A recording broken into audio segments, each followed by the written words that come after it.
Accops, it's an acronym for Access Operations. So what we do today is all about how people can access their business applications, right? So Accops stands for Access Operations. The company was established in 2012. We are headquartered in Pune. And hold on, let me start the recording as well. Some time back it was stopped. Okay. Yeah, so we're established in 2012. We are headquartered in Pune. We are 100% Make in India company. We are serving around 500 plus enterprise customers. 350 of them are in India, 100 plus in Japan.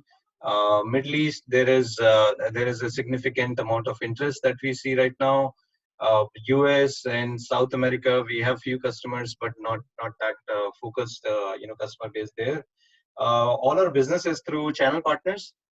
We got around 100 plus channel partners today, and we are 100 plus team size. 75 of them are in Pune, and then Mumbai is another big setup for us. And then we have teams based in Bangalore and Delhi. In India, we work through Brightstar, which is a SoftBank company. They are a distributor. SoftBank is also a distributor in Japan as well. From a technology partnership perspective, we are a Microsoft Gold partner. We are a technology partner with Nutanix. We work very closely with them as well as Cisco. Both of the integrations are from the HCI perspective. From a cloud perspective, our solutions can be deployed on Azure and AWS, but certain customers have deployed that in Google Cloud as well. From hardware and cloud perspective, we are vendor agnostic. We're also a startup India company, so we are registered on GEM and get some benefits about being a Indian startup. So what we do is we enable business users to have secure and instant access to their business applications from wherever they are working. Right today, everybody is working from home, and that's why they need secure and instant access to their business applications. And for that, we have three main technologies. The first is Zero Trust Network Access Gateway, which creates a software-defined perimeter, around your around the enterprise network. Because today the users are out of the physical boundary of the enterprise network. So what we need is a software-defined perimeter rather than a hardware-defined, perimeter. And for that, we have this Zero Trust Network Access Gateway. In a nutshell, it's like a remote access gateway, like a SSL VPN solution. But then the way we do tunneling, the way we provide access to that application, it is different than the typical VPN solutions. And I will talk more about that.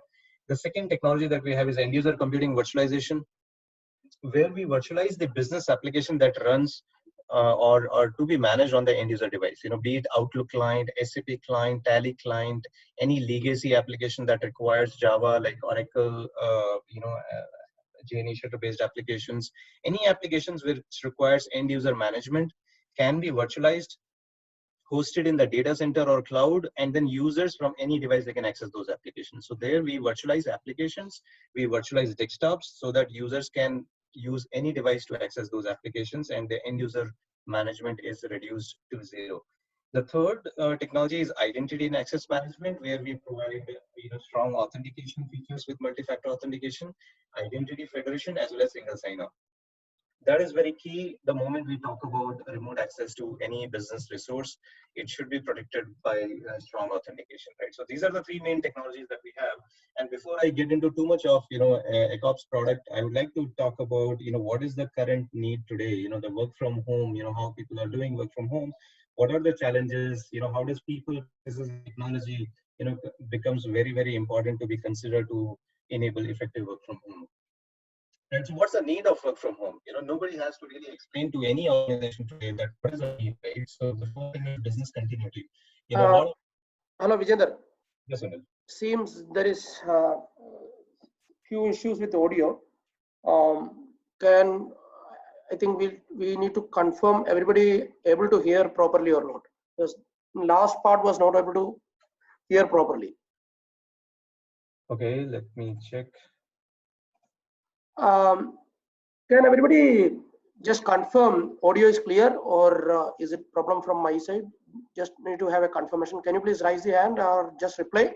If the audio is okay, can people please raise their hands if the audio is okay? Yeah, some fluctuation is happening. That is what, yeah, somebody. Yes. Yeah, others raise the hands. Yeah. Yeah. Okay. Anybody who has problem with the audio, everybody can drop their hands. And Now anybody it is has okay. problem with Now it is audio? okay, Vijender. Now it is Okay. okay. Yeah. Yeah, so I'm monitoring my ping, and talking about work from home, my internet has been sucked by my son because he's all the time home and he's playing video games, and apparently Tata is missing. We've been trying to call Tata to increase our bandwidth. I'm a work from home user who was unprepared completely, to work from home. My bandwidth is like around 2 Mbps, and I'm facing those challenges. But stop me anytime the audio goes bad again. Okay, so the first and foremost, the most critical thing is business continuity, that how businesses can keep on operating in these conditions when there is a nationwide lockdown. And that's where there should be systems in place to enable people to work from wherever they are, right? And it is not just the current COVID-19 situation. There have been multiple natural disasters as well. What happened in Kerala, it happens every year in Mumbai, that for several days, businesses are impacted, people are not able to travel. This is not a one-time situation. This has been happening every year, but just that thought process had not been there, that okay, we must enable work from home so that people can continue business as usual in these situations. The second need is the business growth requirement itself. Forget about the business continuity or the disaster part, but even the general business as usual state. The business, for any business to grow, there has to be a hire anywhere kind of policy, that a business should be able to hire people, whether part-time, full-time people. They should be able to outsource to any organization without worrying about that how these outsourced vendors, they will work with the business applications. And outsourcing saves a lot of money for the organization. So having cost-effective outsource options is very vital to any business, right? So if you have to outsource to a small company in Philippines, you would want to do that from cost-saving perspective. But then how do you provide access to your internal business applications, which meets all the data security and risk requirements as well? Then work from anywhere. Why do people have to travel? Every day in Mumbai, people travel for 4 hours. They are already frustrated. They're tired traveling, for 4 hours. What if they could save those critical 4 hours, when they work from home? And a lot of organizations, a lot of people can see that benefit now, that the productivity has increased significantly, people's availability has increased because people are available instantly. They are with their families. So all those people aspect are also there. But work from home means the user is never blocked from doing the productive work. Fourth is real estate cost saving. I've heard from 2 large customers where they've directly questioned that why do we even need a office? If people can work like this, why do we need to set up all these costly offices in BKCs and, in Gurgaon, when people can work from home? And this is already a growing concern. Another example, a large MNC bank, they don't have enough seats for their employees, so they have to mandatorily force people to work from home. And you have to book a seat before you can go to office to ensure that you have a desk when you go to the office. So that's the kind of state of real estate, issues. Finally, BYOD and bring your own internet. So certain organizations where the attrition rate is too high, like insurance, right? Where the businesses need to go to tier 2, tier 3 cities, and the attrition is very high. How to provide a business laptop or a tablet to those users so that they can access those couple of applications that they need to access to do their job.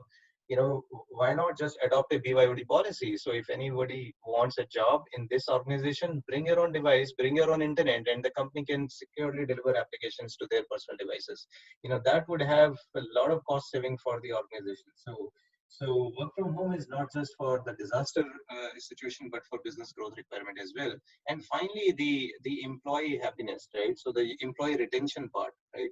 We can see now that how much time I can spend with my family. I can see them every day for several hours. Literally, I'm actually working in a lockdown room. I'm not supposed to go out, but still I know that I'm with the family, and that actually keeps my productivity on a higher side, right? It also enhances the engagement level, right, with the organization. Now what is happening, what we can see in our organization is that people are asking and coming up, taking proactive steps that okay, what is that they have to deliver, how they can contribute, because left in isolation raises a lot of doubts in the mind of every person, and that kind of generates that proactiveness in every individual, that if they don't perform now, they will be left behind, because nobody's looking at them right now. So they have to be engaged.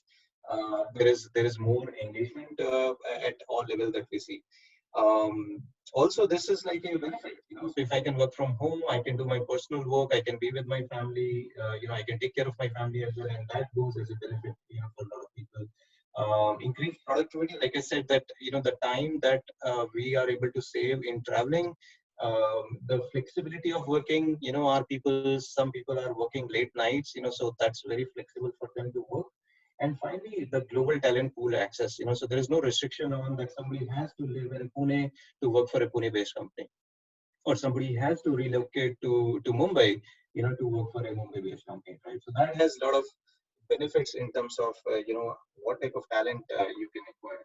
But of course, there are a lot of concerns as well with work from home, and so some of those concerns are business risks, all about regulatory compliance, data leakage issues. That if people are working from home, they have access to a lot of data.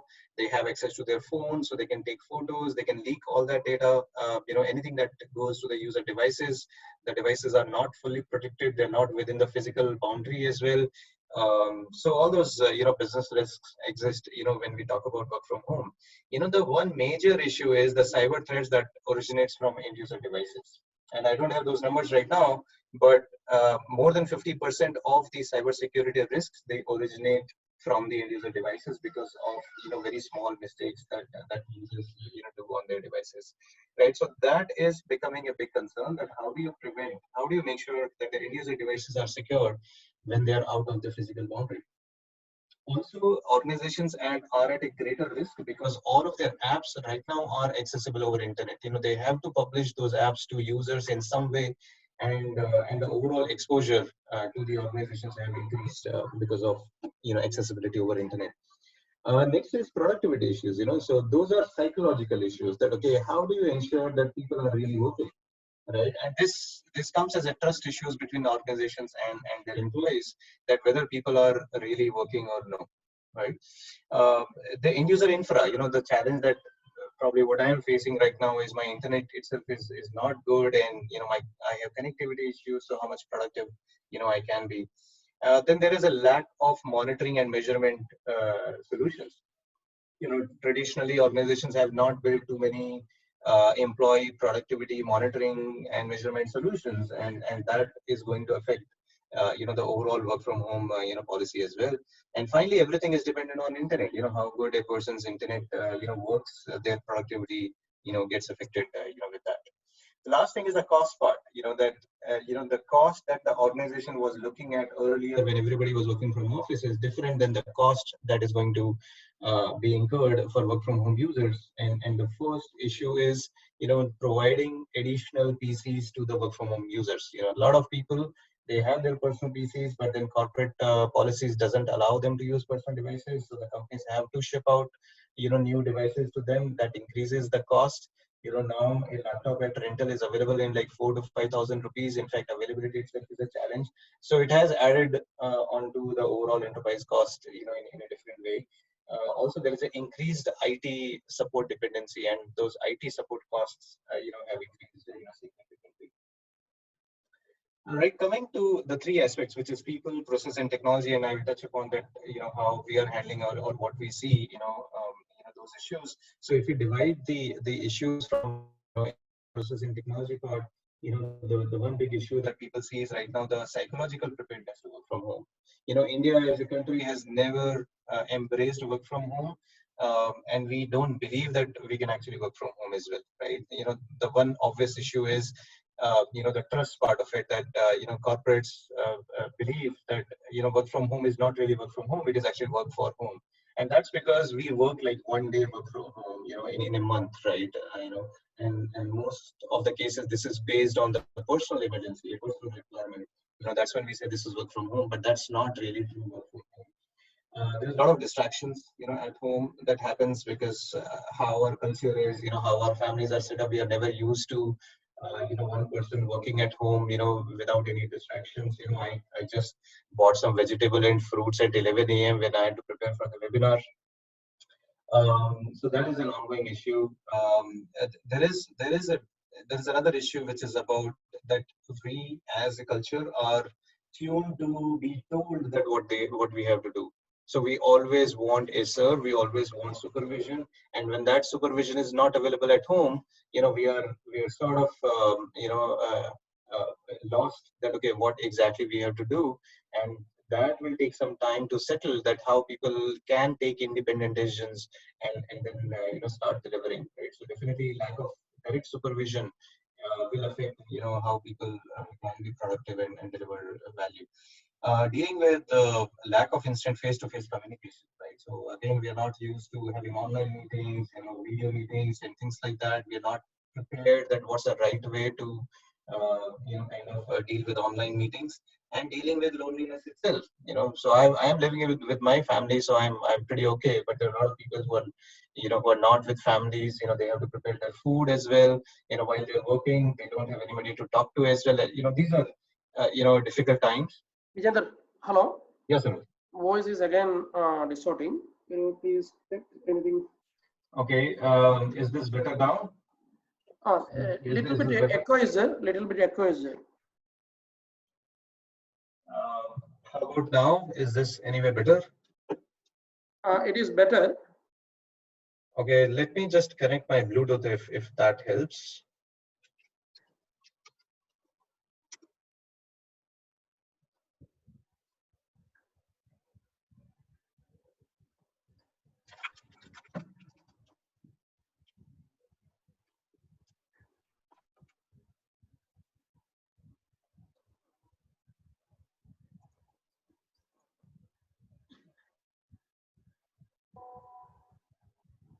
Hello. Yeah, hello. Yes, sir. Is this anyway better? It is better, far better. Yeah. Okay, hold on.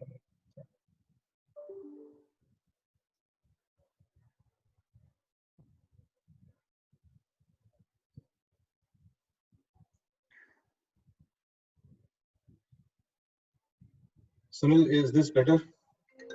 Yeah, it is better. Yes. Going to my. Hello. Hello. Sunil, I'll just join the audio again, okay?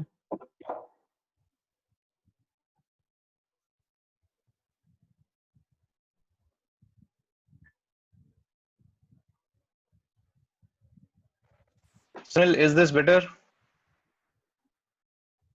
Hello. Yeah, Vijender, can you please speak? Hello. Sunil, is this better? Yeah, it is better. Yeah. Okay, fine. So I'm on my Bluetooth now. Let me know if there is a concern. Okay, so okay. Yeah, so this is something that need to be handled. The psychological preparedness. For people who are working from home. This definitely we see a challenge. We are actually making use of our HR department in these times in a more effective way. So our HR is involved in all the online meetings. So there are processes that are set up by HR. So this is not being driven by technical folks right now, but this work from home HR is playing a big role in terms of scheduling online meetings, having all team meetings, checking their health status, checking their overall stress levels and performance and everything, right? So that's where HR teams are playing a big role in taking care of the psychological issues with people. There is also a lack of performance and responsibility management that issue can happen from a people perspective, and that need to be handled on an ongoing basis. Again, the HRs have to take the lead there to monitor and manage the performance and the responsibility part of it. A big concern that we hear from a lot of organizations is that how do you take care of the attendance and how do you measure the productivity? So we we provide certain amount of data. When we provide work from home technology solutions, we can get that data and provide it to the organization to manage the attendance. So the technology has to solve the attendance part of it, and whatever work from home solution that organizations are using, they need to extract the data from there to get the productivity numbers. And then there is a need of continuous communication, right? So both from the leadership as well as the HR department, there is a need to have continuous communication. In a normal business as usual situation, it is assumed that people are aware of it, people can do gossip, and people can discuss a lot of things. In these times, there is a need of a formal continuous communication that need to go from HR as well as the management team of it. This is something I've heard from a senior VP of a large bank who believed that work from home should have been possible, many years ago. But people did not believe. The management did not believe, and now everybody is saying that it is possible. It is possible to have continuous, work from home. From a process perspective, the issues that we see is, the first is the user onboarding process. Users have not been used to work from home. And the biggest challenge that they face is the availability of the laptop, desktop, or internet. That itself is a big challenge. And I have my own personal learning there, that I was not prepared to have a good internet connection. But this is the first problem to be solved. The second is, how do you provide access to business applications, business apps which were always working inside the office network, and a lot of time the access controls or the security is all around the physical boundaries of the network. But then now there is a need for these applications to break those security rules from a physical rules perspective, and be available over internet. While maintaining the same level of security. So that's the second big issue that comes up. And this has a bigger impact on how effective work from home can be, because the users, the way they used to access the application, now that mode of access is going to change, right? Also, from a security point of view, it has a bigger impact that earlier, when there were physical boundaries where the applications were hosted, limited people had access to limited apps. But with work from home scenarios, implementing the same policies could be challenged, and at times more applications are accessible to the users, right? So these are two problems at two different ends. One, users don't know how to access the business apps, but when they know that how to access business apps, they may have access to more apps as well, which the organizations would not want them. So having a better control over business apps provisioning is a important process that need to be taken care of. And lastly, the first time workers, first time work from home users, they don't know how to connect to VPN, how to access the apps, what are the challenges, how do you reset your password, how do you unlock your accounts. A lot of people even don't know that how to reach out to their IT. So in large organizations, there are so many departments, and typically, if I would have a problem, I will walk up to my manager and say, this solution is not working. I cannot do that right now. I am on my own, and I have to reach out to IT on my own, and that is becoming a big issue. So as IT teams, we have to make sure the user onboarding process is smooth, and users should know how to reach out to the IT support services. And that's the next point, that the IT support services, it is not just important to have those IT support services available, but is also important to communicate to the users that how they can reach out to IT support services, right?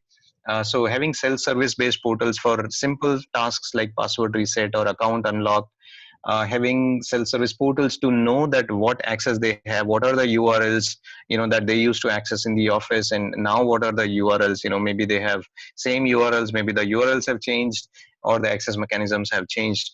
And then there is a continuous handholding that should be provided to the users. The IT support has to work 24/7 to make sure that people have people are productive. There is also a need of continuous improvement on the services and continuous monitoring of the systems as well. Again, communication across teams is important to take care of the effective work from home. Business workflows, so whatever workflows they were designed earlier, they might need changes, whether it is approval processes or how the requests are made. If those workflows need to be changed, that need to be looked into from a process perspective. Coming to the technology part, that's how technology plays a role in work from home. the first thing is the user should have the right type of end user device. And a lot of organizations are facing this challenge right now. There is not enough devices that are available to be provided to these users if the policy says that users can use only the corporate device, right? So there is a need to embrace BYOD. So users should be able to use personal devices to access business applications securely, and the IT organization should be able to make sure that their business apps are not at risk, right? So in embracing BYOD is one critical aspect of enabling work from home. Taking care of the end user computing cyber risks, which is about providing the right set of endpoint security solutions to the users. Now, most of the users, if they are using corporate device, the challenge that they will face is that these devices are not getting updated, right? When they're working from home, they don't have live updates available because over internet the systems may not work. Recently Microsoft released several patches which fixes critical issues in Windows 10. Now if the users are not getting those updates through the enterprise solutions, then those devices are at risk, right? So that is something that need to be taken care of, that how the corporate devices will continuously get updates. And if they're using personal devices, then there should be a way to assess the risks level on that device. Whether the device has got an antivirus or no, whether the device has got a strong password or no. How about the internet uses on that particular device? If whether internet should be allowed when the user is working on business applications. So in terms of BYOD, definitely there is a greater risk, and the IT teams has to assess the security level of that device before actually allowing BYOD devices to connect. There is a need of continuous security assessment as well, both at the end user device level and any threats coming from that side, as well as the online resources, right? So any online resources, be it the VPN, be it any other services that are used for work from home, there is a need to have continuous security assessment because these services are at greater risk, right now.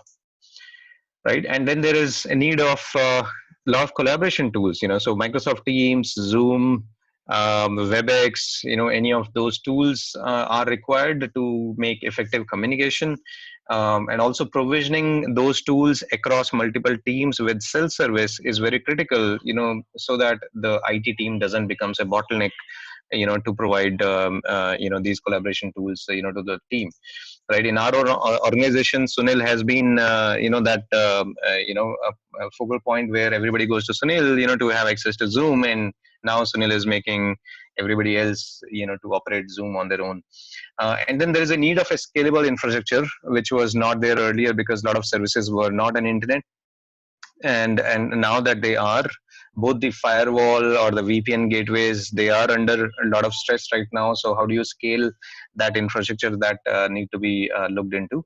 The overall reliability of both connectivity as well as these systems is prime of prime importance right now, and they need to be monitored and managed.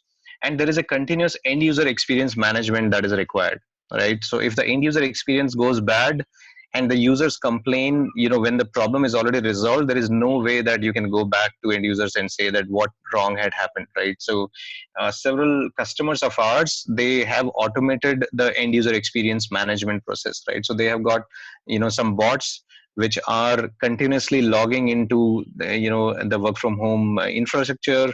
They monitor what is the login time, what is the time to launch apps, availability of the apps, and then this bot is reporting that data at the management level, that what is the status of work from home solutions right now, how effectively users are able to get to their applications, right? So that data is very important, because then you don't have to talk to the end users to actually know that whether really work from home solutions are working for you or no, right? Because users may not complain about it because they are at home. They don't know how to complain. First of all, they may not want to complain as well because they may always put the blame on the systems that they were not working.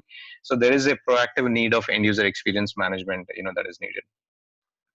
And digitize every workflow. There is no need to wait for this situation to go over and go back to the previous workflows which were not 100% digitized. So there is a need to go 100% digital way as well.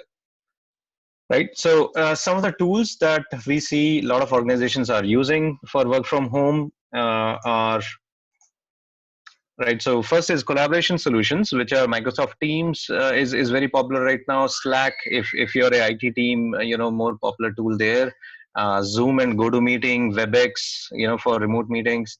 Office apps. So if you're on Office 365 or G Suite, you have emails, you have got online Office. Those things are available. Um, Business apps, if they're on Office 365, Gmail, you are pretty much sorted there. And the SaaS application, so this is the time when the real value of SaaS apps will come. These applications are available anywhere, anytime. Finally comes the private application access, the applications which are not available on internet. They are hosted in your own data center, and the solutions that are available for that is VPNs. To access your internal web apps or client server applications, VDI for accessing other legacy applications which are not available on the end user machines, maybe internal file servers, maybe any application that requires a secure container for that application to work. Then VDI is that solution. Now, I'll now focus more on, we don't provide collaboration solution. We don't provide business apps as well. So I will focus on the private application access solution, which is what we do as Accops, and start talking about our solutions and what do we do, and what are the challenges that we see organizations are facing. So the need from this remote application access solutions are like that. The solution should be quick to set up, quick to roll out. There should be zero end user management required. If not zero, it should be minimal end user management that is required. The solution should be BYOD capable so that you're not restricted to corporate devices only. There should be detailed auditing available both from security as well as productivity management perspective. And then the solution should be able to give you employee attendance and the overall productivity matrices as well. Right now, from a security compliance perspective, the remote application access solution should be able to protect the data when the users are accessing this data on their devices, right? So prevent data leakage. Users should not be able to copy, download, print the data, move it to the USB, move it to internet. Right, those kind of features should be available in the solution, so that if you need those solutions, you can just turn on those features, and those features are available. Plus, the flexibility should be there that you can do that for certain users and not for everybody else. Another important point is the device and user logon approval workflows, right? So how do you ensure that only the authorized devices or authorized users are logging into your systems? And because your systems are available on internet now, and all of your business apps will be exposed through the remote application access solution, then how do you ensure that only authorized devices are accessing it? Because that's the first level of protection, that only authorized users and authorized device can connect to your solution. So and that's where the device identification and device monitoring and control becomes very important security aspect of it. Then the solution should be available both on-prem as well as cloud, so that you're not restricted, that you need infrastructure in your data center only to take care of the increased scale, to support your work from home users. If need be, you should be able to go to any cloud and deploy the same solution there, and then have a connectivity to your data center, so that you can scale up your work from home infrastructure as well. And finally, the licensing flexibility should be there, that if for next 3 months, if you want extended work from home solution, you can take care of that, and then you can scale down when the need reduces, right? So what are the different technologies for work from home or remote application accesses? One is the traditional VPN solution, comes built in with firewalls, like a free VPN solution, typically uses IPsec or SSL VPN technologies. So be it Fortinet firewall or Cisco firewalls, or Juniper firewall or Checkpoint firewall, they all have built-in VPN solution, and you can probably just either you already have a free license, or you can just get VPN license for these firewall or UTM devices.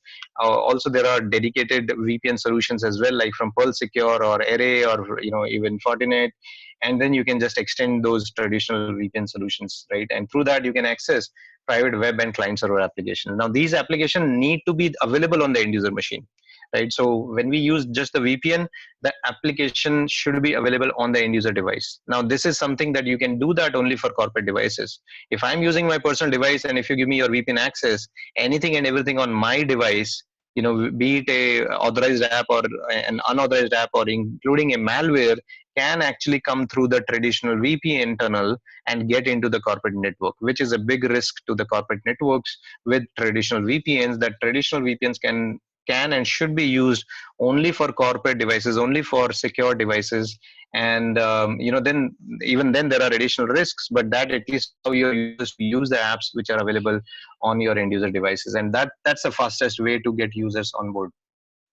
The second type of solutions are remote desktop or server-based computing solutions, right? So there are two variants in that. One is if the users already have their PC in their office, then users from any device, be it corporate device or personal device, should be able to remotely log in into their office PC, like doing a RDP into that office PC, right? Through the VPN, right? So just connect to the VPN and do a RDP into your office PC. Right, so that's the simplest solution. If you have a VPN, just get the users connected to their office PC. Now the two main challenges that comes up is how the end user remembers what is the IP address of their office PC or what is the host name of their office PC, which is a one-time onboarding task. The second issue comes up is that how do you ensure that when the users are accessing their office PC, then they are not able to take any data out, right? How do you manage that they're not able to copy any data, right? And which could be a big risk for organizations under security regulations, that even when the users can remotely access their office PC, they should not be able to copy any data to their user machine. They should not be able to upload any unsecured file from their personal devices to the office PC as well. And if at all they are allowed to do so, they should do that only from corporate provided laptops. But if they already have corporate provided laptops, then they don't need access to their office PC as well, right? The second type is where you implement virtual apps and virtual desktop, right? So if the users were laptop users and they don't have an office PC in the office network, and they need access to business apps which you don't want to expose over the internet or through the VPN, then virtual apps and virtual desktop infrastructure, VDI infrastructure is the solution. Right. Finally, the third solution is desktop as a service, right? So if you do not have the infrastructure to host VDI or virtual apps, the users' PCs are not available, whether they're turned off or the PC itself is not there, or you want to onboard new users, let's say your new employees, freshers, new joinees, or your vendors, and who do not have access to their PCs right now, then you can use a desktop as a service, which could be running in any cloud, like a managed service. You can ask people to log in into that desktop as a service, and from there you can provide connectivity to your data center and access the applications. Now, coming to the concerns, if I compare these solutions, what are the concerns with the traditional VPN solution? That traditional VPN solutions will give connectivity to the corporate data center, but it doesn't protect the data on the endpoint device. The users, when they connect to VPN, they can pretty much access the applications what they are allowed to access, but then they can copy any data also from those applications, right? So there is no control that the VPN solutions provide. Also, the traditional VPNs, they do not provision the application on the end user machine. That means the end user machine should be configured for the end user to have access to that application. Like, let's say if it is an Oracle eForms application, then I must have Java installed on my PC, and then only I can access that application, right? So VPN doesn't help with application provisioning. Users can pretty much use any device unless until your VPN solution provider provides a feature to lock down the user into specific devices. Typical VPN solution will use a MAC ID to control that. But imagine if the user is using a dongle to connect to the VPN, then how do you restrict that using MAC address, right? So that becomes an issue that users can pretty much use they can go to another devices, take the VPN client, take the VPN configuration and log in from there as well. And even if MFA is enabled, that MFA goes to phone or a mobile app. So that means users can keep on jumping from one device to another device, and you may not have any control over that. Right, so that's where VPN solution do not provide features controls like one user can use only one device, right? That kind of controls are missing in a lot of solutions. And then the end user bandwidth is not guaranteed, right? So end user bandwidth will keep on varying, and that will face the traditional VPN can face challenges on that. If the malware on the user device, that malware can also come through the traditional VPN tunnel and get into the corporate network, which becomes another challenge, right? So VPNs cannot stop the malwares also from coming into the network.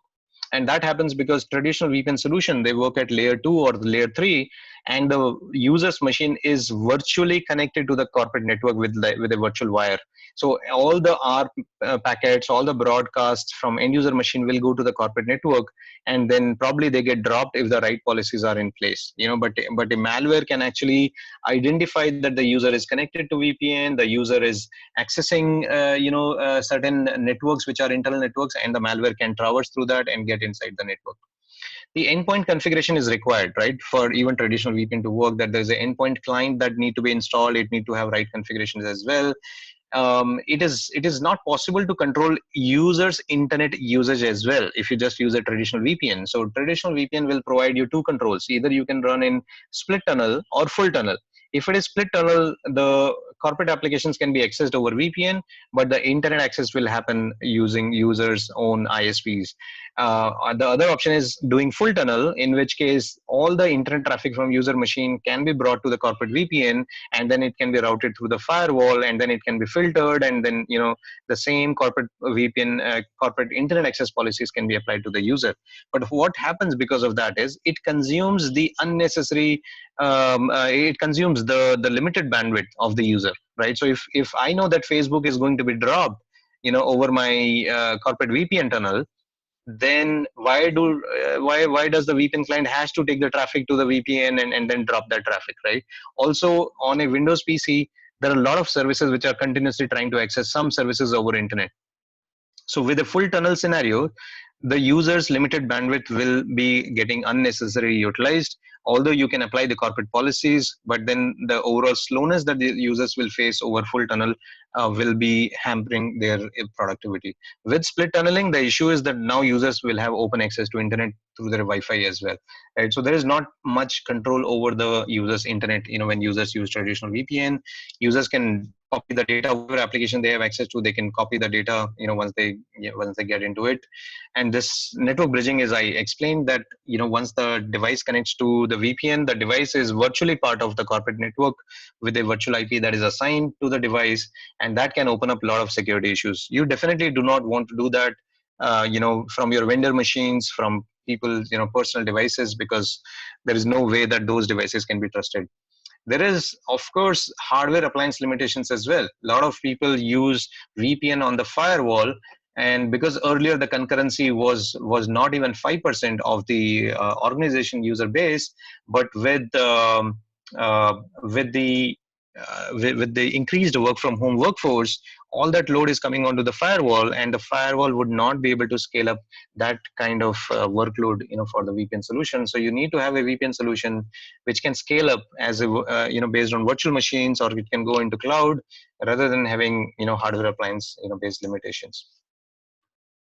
Okay, so what do we provide as Accops solution as alternative to traditional VPN solution? Is our solution is called as Accops High Secure Advanced, and what we provide as part of technologies, we don't provide network bridging solution. We provide app tunnel based technology, wherein every application that you publish, only the user can access that application. So there is no bridging that happens from the end user machine.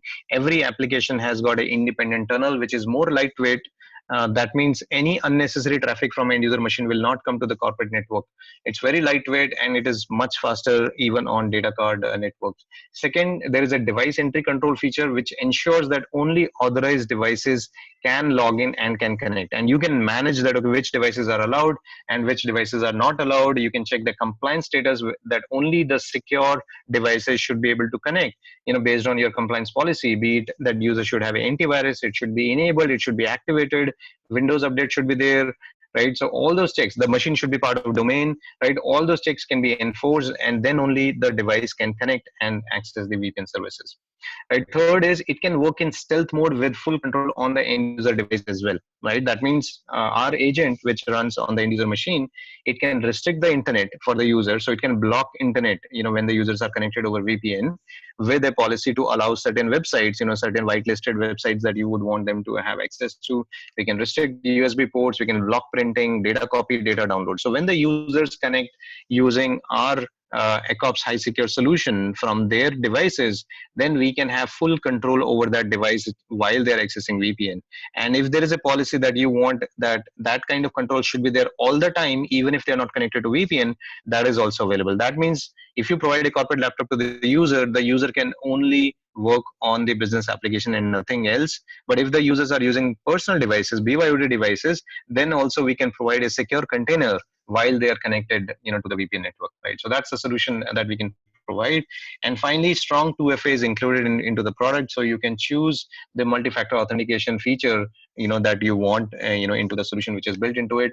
And the solution is based on virtual appliance, right? So the solution is not dependent on any hypervisor, any hardware, any cloud. It's all hypervisor and cloud agnostic. So you can scale anytime that you want, right? By creating those virtual machines, right? So here is an architecture diagram that how the solution looks like. So we deploy the high secure gateway in the DMZ behind the firewall. The users over the internet can connect to the high secure gateway.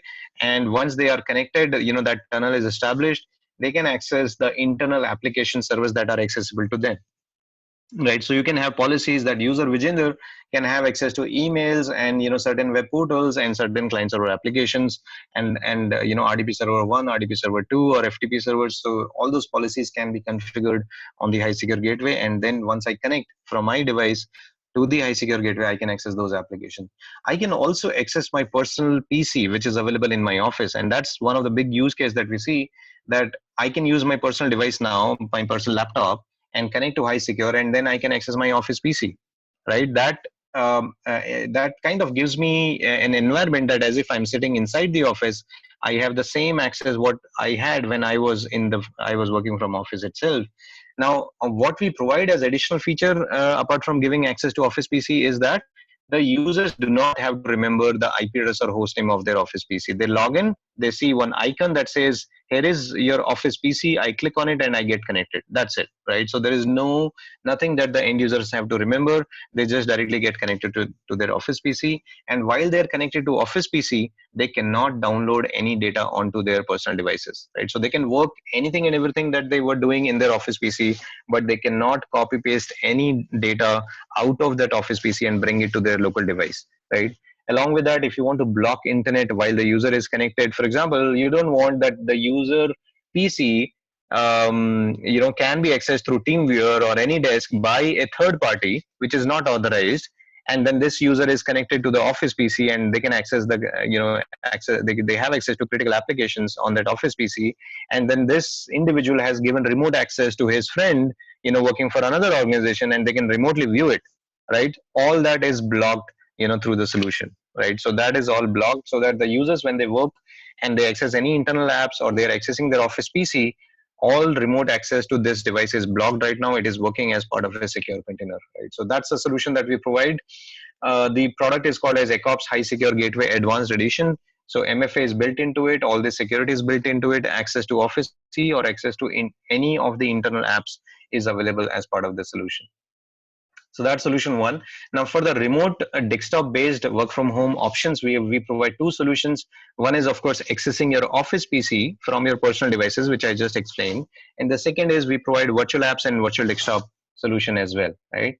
So this is something that I explained, that users from their personal devices, they can log into high secure gateway and can have access to their own Office PCs, right? And they don't have to remember the individual IP address or host name. When they log into High Secure knows that user Vijender's desktop is this, and the users get connected only to their Office PC. They cannot connect to others' PCs, right? We also have mechanisms to ensure that when users connect to their Office PC, and they are now doing a RDP into their Office PC, they cannot copy any data and everything. And also from that PC, they cannot jump to other PCs as well. They cannot do RDP into other PCs as well. So that ensures, the same kind of security when the people are working from office.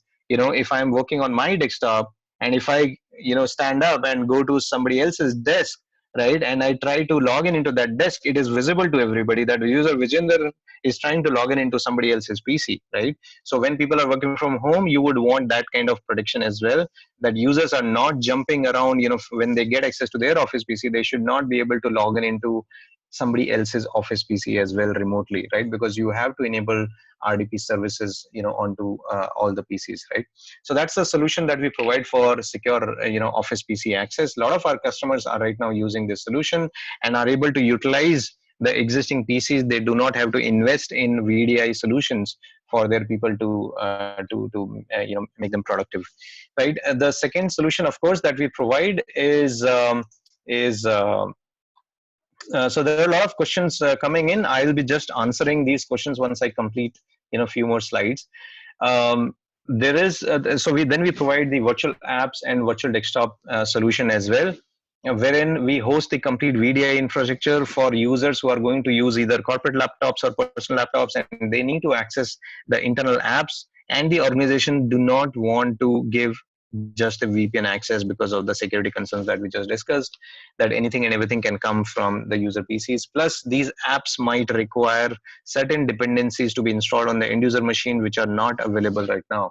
Also, a lot of business apps are not WAN friendly because their performance degrades when it runs over internet, and those applications can only be and should only be hosted through VDI. Or there are concerns around data security, that users should not be able to have access from any other device but certain devices, right? So there we provide the VDI infrastructure. So the infrastructure uses the same high secure gateway as the remote access gateway, and then we deploy Accops HighWorks solution. HighWorks solution will provide the virtual apps and VDI kind of functionalities in terms of managing the infrastructure. You can deploy Microsoft RDS servers or dedicated VDI. Both options are available. If your apps can work on Linux, we provide Linux-based virtual apps and VDI as well. Now, users from any device that they connect, after going through the security level of high secure gateway, which is all compliance check, device ID check, multi-factor authentication, once they come in, they can launch the virtual apps or virtual desktop, and then they can work as if they are working from office. Again, we provide the same security in terms of blocking internet, blocking data download, blocking clipboard, print screen, printing, file download, and everything. There are, of course, policies are flexible, so that if the users need to download data because they have to massage the data, on the corporate PCs, and they have to work in offline mode, those policies can be enabled for users based on their role in the organization. We also provide screen recording functionality, as part of virtual apps and VDI. So any user, whatever they did during that session can be recorded and then can be later used for auditing purpose. The product that is used here is called as Accops HighWorks Enterprise with HighID. HighID is the MFA functionality. The Microsoft license requirement there is that if you are going to use Microsoft RDS server, then we have to have Microsoft RDS CAL licenses, which is user-based or device-based licensing. Of course, you need Windows Server CALs and Windows Server licenses as well for virtual apps and virtual desktop to work. Right? If you're going to use Windows 10 dedicated VDI, then VDI licenses are required, right? So we can provide the complete list of Microsoft licenses that will be needed. This is, of course, a very infrastructure heavy solution, right? So this is not a lightweight solution, but this is the future of working, where the users will not have corporate laptops. They should be able to use any device that is accessible to them, be it corporate provided thin client, be it tablets, laptops, or their personal devices, and they connect to a cloud which they don't know where it is running, and then they get to their virtual desktop, and everything is available for them in the virtual desktop. Okay, we also are providing VDI as a service for customers who do not have their own infrastructure, and they cannot deploy that infrastructure now. So we are providing the solution from Microsoft Azure. We have integration with Microsoft WVD, which is nothing but Windows 10 based VMs which can be used as a RDS server. So we have that integration available in Azure. So any customer who is looking for instant rollout of virtual desktops and virtual apps, we can deploy that in Azure, and then we can create a site-to-site connection between our Azure data center and the customer's data center, so that they will have instant access to their services which are available in the data center. So what is needed from the customer side will be just a site-to-site connectivity between the firewall and the Azure tenant account. Right now we can do that as a shared service, like multiple customers hosted in a single tenant account. If security is not that concern, the cost definitely is lower in that case. But if a customer requires a dedicated tenant account, so we deploy the services in dedicated tenant account and provide access, to the users. The benefit of the customers is that they do not have to manage any infrastructure. The users will connect to Accops, dash service. They log in, they get their virtual desktop, and that virtual desktop has access, has a private tunnel, side-to-side tunnel to the data center, and they can start accessing those services. All the management of the infrastructure, service availability, security is all Accops responsibility, right? So, and the cost is an all-inclusive cost, which includes the Azure cost, our licensing cost, Microsoft licensing cost. So there is one cost per user that the company pays, and they have a virtual desktop service, that is available. The end users, what are the modes available for end users? So one is we provide a pure clientless browser-based access mechanism, right? So that the users do not have to download any agent on their machine, right? So that's the ultimate enterprise mobility solution. I can use any device. In fact, if I give you a URL and a demo username password, you will be able to connect and launch virtual desktop in our network today, right? In like minutes, right? So that's one solution that we provide. Along now, this definitely breaks the strong device entry control functionality you would imagine, but then our clientless browser also has a device entry control functionality where we can map every browser with a user. So if you use your personal device and your Chrome browser on your personal device and connect to our network, I can ensure that you can only use that browser only and no other browser, no other Chrome browser in no other machine, right? So we do a fingerprinting of every browser, and we lock down the user into that browser instance. And that means we can provide device ID entry control for the pure clientless based access mechanism as well. What we cannot provide is definitely, what we are used to, the MAC address thing. That is something which is not available there. But we can definitely ensure that the users can use only specific device to access the clientless access. The second is, of course, the client software based access. So there are client software available for Windows, Mac, and Linux. There are mobile apps available for iOS and Android. So users can use any of these agents and then connect to our VPN or to the VDI services. We provide our thin client devices as well. They are Linux based thin clients. They can be used, of course, not during this time, but in future you can start replacing the thick PCs with thin clients and completely reduce the cost of buying a full PC for users. We are also providing a live OS to be installed on any USB stick. I will talk about that solution. Yeah, so the solution is called as Accops Nano. Now, if you have a BYOD device, if you have a user who does not have a corporate device and you have to get that user working, you can ask them to just a USB stick, install the Accops Nano OS, which is a Linux-based customized hardened operating system. They install this, which is a simple process that we tell them. They burn that ISO inside this USB, and then they boot their personal device with this USB. Once they boot up, what they get is a secure Linux-based container OS, and inside that they will find Accops agents already available there, and they can just connect to VPN or connect to VDI. So this is a ultimate solution, because cost wise a USB costs you 400 rupees only, right? So this is USB 3.0, 8 GB USB, it costs nothing. You put our OS and let the user boot their personal devices. They come to this secure OS, and inside that they can run VPN, they can run any business apps, they can run VDI, and anything that they do within that session remains within that session. Once they reboot the device, everything is wiped out. So this is a read only operating system that they get to access their business applications. On rebooting, everything wipes out. This is the ultimate solution for keylogger issues, because users' device could be infected with keyloggers. So whenever they log in into systems, your systems are at risk of identity phishing, because the keyloggers can capture the username password. With this solution, we mitigate the keylogger problem completely. I know my time is over, but I would request extension for like 15 minutes. If you guys can stay for 15 more minutes, I would, I have, I think, few more slides left. And then if time permits, I would like to show a live demo as well. From deployment perspective, and definitely I have to answer some questions as well. So from deployment perspective, we can be deployed on-prem as well as on cloud. Both the options are available. I will not get into this slide. Let me skip that. From licensing perspective, we are providing subscription licensing. So you can choose named user or concurrent users, a 3 months licensing policy that you can choose. There are multiple options, that are available. We also provide perpetual license, which is again named user or concurrent based, perpetual licensing, for the software if you are definitely going for long term, work from home. I'll skip these options that why we are the better solution. To be very honest, there are tons of VPN solutions that are available, but do not provide the kind of protection that you would need for work from home. In terms of VDI, in terms of Office PC access, traditional VPNs can do that, but not provide the same security. In terms of VDI, there are three main players. You have Citrix, you have VMware, and you have Accops, right? In India, right? There are DaaS service providers, but none of them are in India. They are, US or European companies. Citrix and VMware are the solutions which can do a lot of VDI stuff. But again, from a data copy protection, the security compliance perspective on the end user machine, that can you control the internet? Can you control the user cannot copy the data or do print screen or screen recording? Those are the features which are not available even in Citrix and VMware as well. Ask them for controlling the user's internet when the users are accessing VDI, and the answer is no, that you need to have a VPN solution, you need to have a internet web filtering proxy solution to take care of those issues.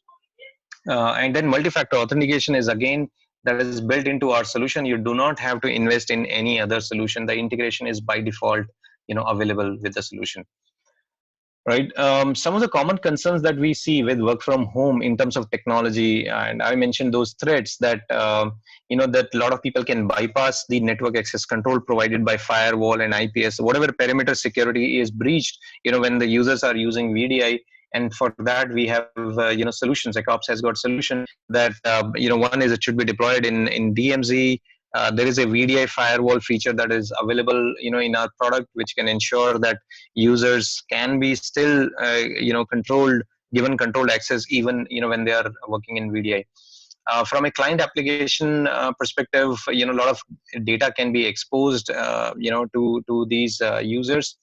And of course our recommendation is that the client application must be patched regularly through the VDI, so that applications running inside the VDI are protected, right? So now, because VDI is working in data center or in cloud, it is in better control rather than patching thousands of desktops or laptops which are running from users' homes. It is difficult to patch them, but through VDI you can actually patch the VDI systems better, and that's why working over VDI becomes much more secure than actually doing just the VPN part of it.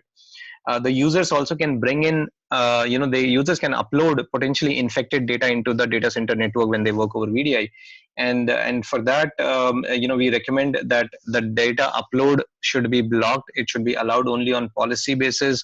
Plus, we have features wherein we can scan anything that gets uploaded with 8 to 12 antivirus engines and ensure that whatever the users uploading into VDI is clean. Right. There is also a CDR functionality that we can provide, wherein we can ensure that whatever data the users are uploading, that data is clean. It is not infected, with malware. And to protect end users to access VDI from unprotected devices, we have device ID compliance feature, wherein you can ensure that the users are using only corporate devices, domain joined devices, devices with antivirus, and then only they can access, the VDI solution. Then connecting users' PCs from their home network can infect corporate network, where we are providing application tunnels and not layer 2 or layer 3 tunnels in our high secure solution. This is different than how typically our solution works, and that provides additional protection. Also, the concern is once published over internet, anyone can log in from anywhere, and that's where the device identity and device restriction features comes in of Accops. In terms of multi-factor, it requires integration and user training. With Accops, it's all built in and very easy to roll out that solution. Plus, Accops will give you the productivity data of the users as well, that how long the users were working, right? So this is just one sample data that the users logged in and for how long they were working, right? So this is useful in measuring the productivity part of that of the user as well. So this data can be provided by us, right? I'll skip these parts right now for the sake of saving time, so that I can get to the live demo. These are some of the reference customers that we have. We service a lot of regulated industries. Axis Bank, one of our largest customers right now, we are serving 10,000 work from home users and expanding to 20,000 users. There is a lot of learning that we have had, in delivering work from home for these users. L&T, another large customer with around 5,000 plus users, working on, through our solution. Some of our global customers, Kyoto University, 25,000 students, Ibaraki Prefecture, around 25,000 government employees accessing our solution. In India, we have also delivered the solution to NIC.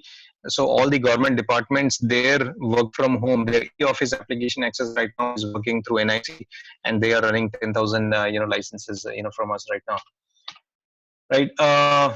Finally, I'll just touch upon this, that we have also started helping through an NGO, starting helping the families who are not able to get food in these lockdown times, and our option available is that any customer who goes live with our solution for work from home, if they're buying the solution for 3 months, the certain fees that they will pay, we are going to donate that amount to the NGO. And we have already identified 600 families who need ration and food for next 3 weeks.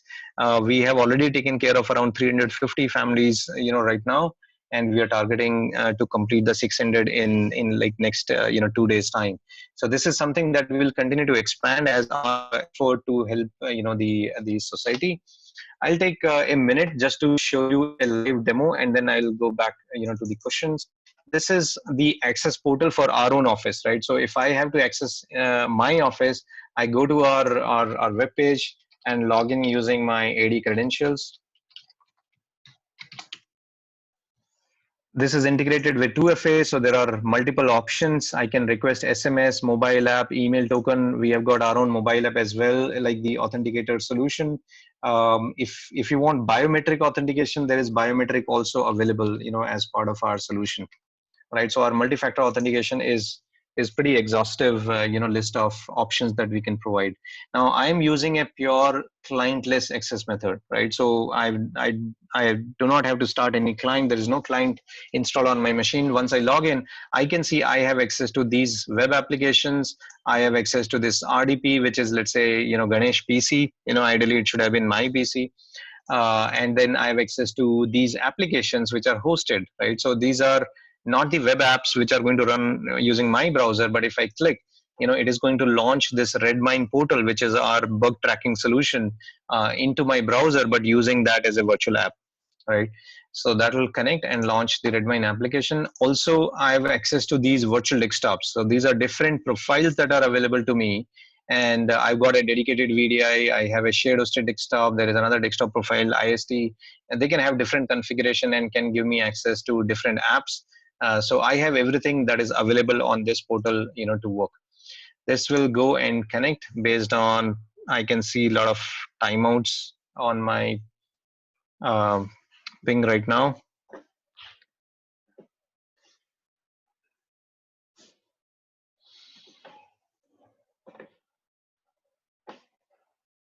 Okay, while this is connecting, I'll try to answer some questions.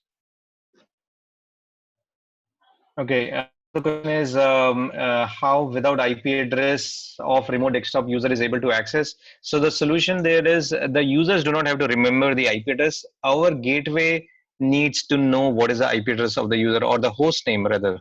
Because in corporate environment, desktops are given IP address as DHCP IP address. So really the access will be on host name. And in that case, you can provide us a list of the users and their host names, and then we can connect the user to their host name. So users do not have to remember, but our system need to know definitely. You can upload a CSV list with username and their host name, and then we can connect the users to their desktop. They do not have to remember the desktop. Now, what are the Microsoft licensing requirement? I answered that question. The Microsoft license requirement are Microsoft RDS CALs if you're using virtual desktops. Microsoft RDS CALs are required, Windows CALs are required, and Windows OS licenses are required. Is it a PAM kind of solution? Kind of, but we do not provide the full functionality what a PAM solution will provide. A PAM solution would provide password management as well, and a detailed session recording that PAM solution will provide, including search kind of functionalities as well. So PAM solutions are like CyberArk and Arcos. We do not provide that same functionality, but yes, definitely once you log in, you can see independent applications that you have access to. We can do some session recording, but we are not a full PAM replacement solution. What kind of bandwidth is required? So typically, we would need 128 kbps of bandwidth, which should be a consistent bandwidth. So definitely in case of VDI, latency matters a lot. Like something what I'm facing right now, that my bandwidth is choked at this time. So with virtual apps and virtual desktop, bandwidth latency and the packet drops will matter a lot. Otherwise, the bandwidth consumption is around 128 kbps.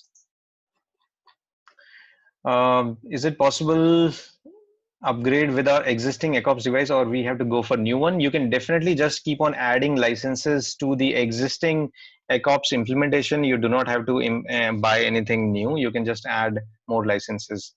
Is there any work going on for password management for PAM? Well, I would say nothing on the charts right now, but we do receive a lot of queries around building PAM and PIM solution. We are considering that. We have not denied it, but we have not put that on the roadmap, as well right now. Right. Let me go to another server, which should be better at this time.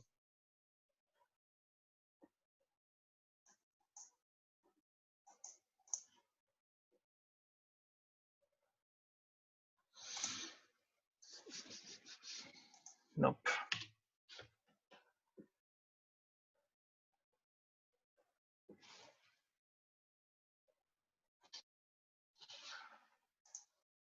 Yeah, okay, this got connected. Right, so this is my virtual desktop that is running in the office. Definitely my bandwidth is completely choked at this time, so not a good experience. But the users can get to their virtual desktop all in the browser. Let me try this again.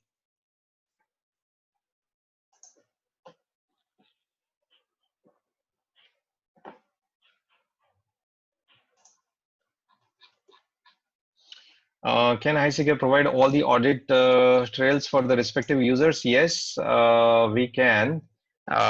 So let me show you one document.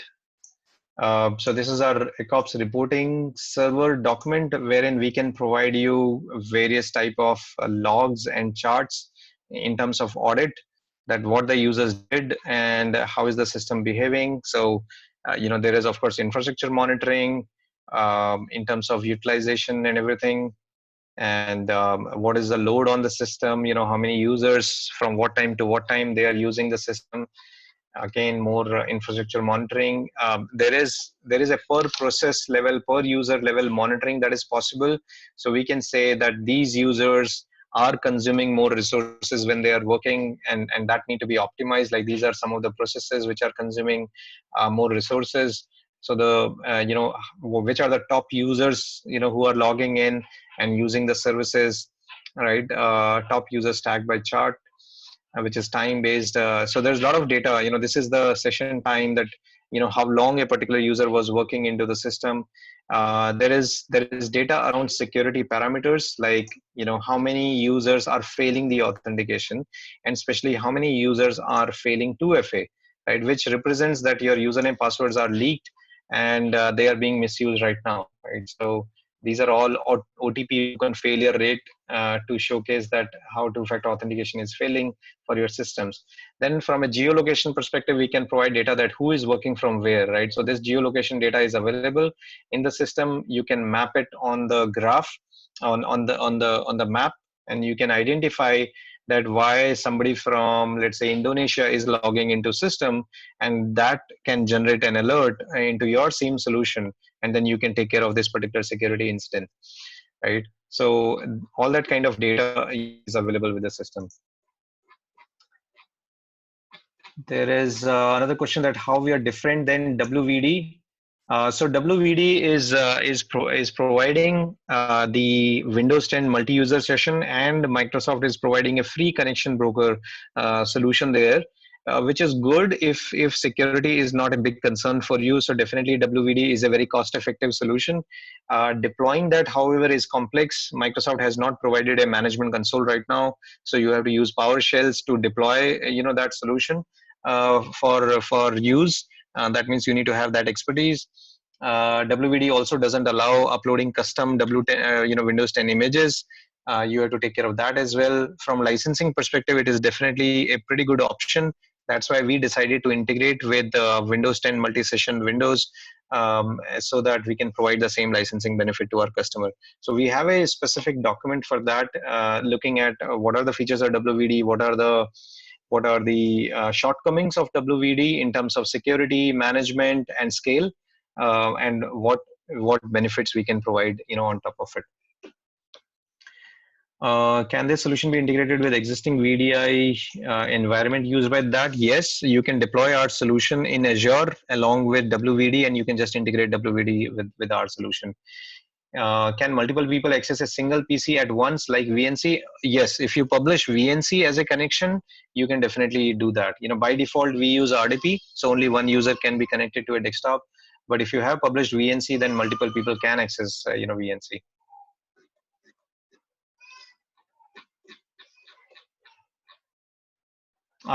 The question was, can I show? Can you mention that what should I show? Is it the document that you're asking?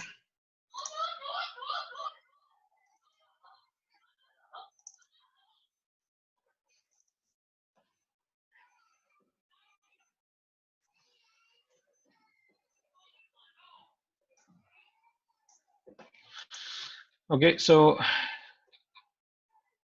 these are the shortfalls of the WVD solution. There is no sharing of the VMs for both apps and desktops. That means you have to deploy different Windows 10 just for Windows and different Windows 10 for the shared hosted desktop or the dedicated VDI. The pools cannot be mixed. That means you will have to deploy more infrastructure in Azure. There is a per user based cost for Azure AD Premium or Azure MFA that you'll have to deploy if you want two-factor authentication. So that's additional cost. In terms of end user experience, there is no control over the file upload, download, and there is no support for USB redirection. There is no single sign-on for the remote desktop connection as well. There is no printing option from the web client. Microsoft provides a HTML5 based access. That means you can access it from anywhere, but there is no support for printing in that. There is no self-service option for the users to deploy applications within Windows 10 that we enable. Also, of course, Microsoft is working on their own roadmap. If you need something, you cannot ask Microsoft to deploy those features. MFA also in Azure, MFA is limited to SMS OTP, mobile app, and email OTP. If you want extended support for MFA, is not available. There are platform limitations that it supports only 64-bit operating system. If you have legacy apps, they cannot work in WVD. There is no support for Linux-based guest OS as well. There is no support for custom images. Certain large companies, they want custom images to be deployed. Can we make user group wise policies for copy paste upload? Yes, it is possible that we can do it group based. The other limitations are that when you want to use VDI, you also want to use thin clients, right? So that you can get more value out of WVD, more value out of VDI, and the support for Linux-based OS or thin clients is not available. That means you are forced to use, just a browser to connect to WVD from any device, or you have to use Windows PC. Or now I think there is support for Mac OS as well. Right? It is definitely difficult to administer because there is no console available. So all the management is through PowerShell. There is no delegated administration also available for help desk team. That means if you want your help desk team to manage WVD, you will have to give them Azure admin access. Okay? And there is no user activity or admin activity logs, at detailed level that are available in WVD, right? So we believe that WVD is a product in works. There are limited features, available in WVD. The big benefit of WVD is the use of Windows 10 multi-session OS. Right, that's a big benefit, and that we are able to utilize in WVD.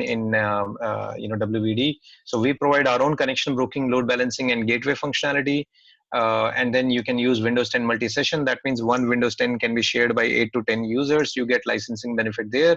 There are, of course, features like app attach and FS logic features, which are available for free in in Azure available now, which we are also able to utilize. So you can get those benefits as well, right? Plus the cost of Azure will remain same. The licensing and Azure cost will remain same. The only add-on cost will be the Accops connection broker and the gateway cost that you will be paying. I can share the presentation, that is the ask, so I can definitely do that. This is how the architecture looks like.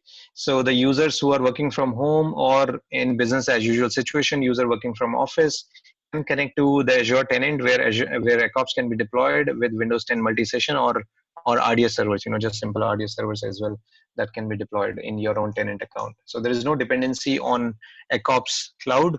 You can deploy everything in your own tenant account as well.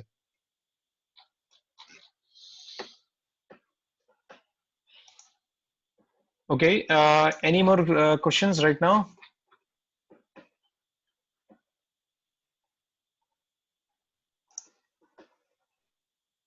Please raise hands if you have more questions. I'll be sharing the presentation and WVD doc, once the webinar is over. I'm assuming, Sunil, we have everybody's email ID. Yeah, we have that all registered participants email ID. Okay. Okay. Yeah.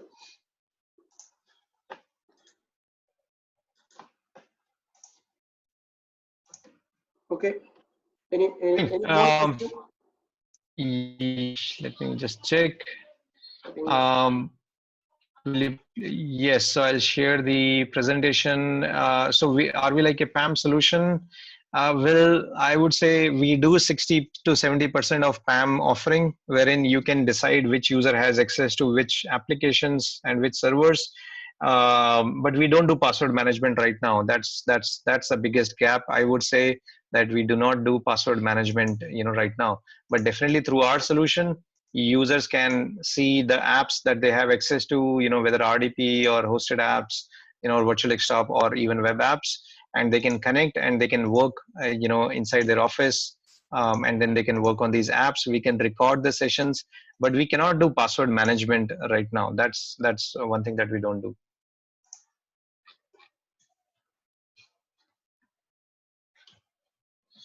Okay, so I would request that if you have any more questions, please do connect with us. You can send us an email at workfromhome@accops.com. That's one email ID which is specifically focused on the urgent requirements of our customers. So please do send us an email at workfromhome@accops.com. You can send me also an email at vijender.yadav@accops.com, or just simply sales@accops.com. Right. Thanks everyone for your time today. We will be sharing the presentation and the WVD doc. We will be doing more webinar sessions as well. Please do send your questions, and if you want to join our next webinar, do register. Thanks everyone for your time this afternoon. Thank you.